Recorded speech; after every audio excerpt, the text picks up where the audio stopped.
All right, so do you remember at the beginning of the year when we just had our musical alphabet of 7 letters and we would practice starting on random letters and going forwards and backwards? Okay, a scale is exactly that. Let's take the trumpet B scale. The trumpet B scale is going to start on B and it's going to go forwards around to B and then you're going to go backwards. Now each scale has a unique key signature. The trumpet key signature happens to have 5 sharps. It has an F, a C, a G, a D, and an A. Now the reason I know that is because the sharps always happen in the same order in every scale. The flute scale is G. How many sharps do you have? What is it? F. F is always the first note that's sharp. Then C, G, D, A, E, and B. There's a funny saying that goes along with this order of sharps. It's fat cats go down alleys eating birds. So if I had 2 sharps, it's always going to be this one and this one. If I had 3, it would always be F, C, and G. The trumpets have 5, F, C, G, D, and A. Okay, so now I can say my musical alphabet going around from B, and I just add the notes that are sharp. B, C sharp, D sharp, E, that's where we left off. The next note should have been F sharp, G sharp, A sharp, and B.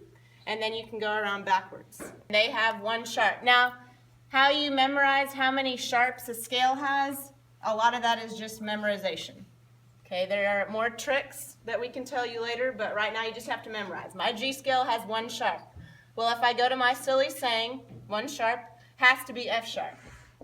So for the flute scale, I'm going to start on G, and I'm going to go forwards from G, say my alphabet, and then I can turn around and go back, and that's my G scale. That's why it's E natural and B natural.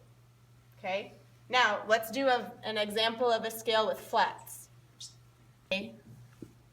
What scale have we done that had flats so far, flutes? Yeah? Okay, we played the B flat scale. We can do that. We played songs in B flat. Okay? So my B flat scale has 2 flats. Well, just like the sharps have a specific order in the key signature, so do the flats. Here's the order of the flats. See if you can figure out the relationship between the order of flats and sharps. Does anybody notice any correlation, Sophie? It's backwards. The order of flats is exactly backwards of the order of sharps. Now, when I say the order of sharps, what I mean is the way they show up in your key signature on the side of the page. Like if it's 1 sharp, it's always F sharp. If it's 2 sharps, it's always F and C. Same thing with flats. If it's 2 flats, it's always B and E. Okay, now there's a silly saying for this one too. We say bead, greatest common factor. Now that's a memory tool. It's not related to math or anything like that. It's just a memory aid. So if the flute scale has 2 flats in it, what are the 2 flats going to be? Always and forever. Brookie?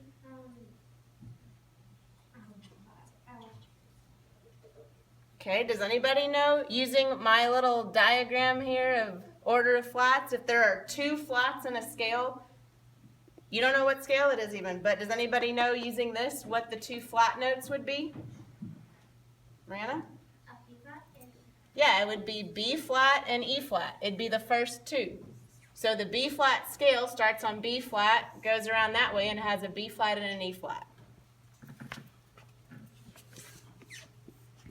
Okay, so if we had bass clef and it was 2 flats, it would be B flat here and E flat here. If we added a third, it'd be A flat. If we added a fourth, it'd be D flat on the 4th line. 3rd line. And then will you do the sharps on the bass clef? All right, if we had 1 sharp, it'd be F sharp. 2 sharps, F sharp, C sharp. 3, F sharp, C sharp, G sharp, and so on.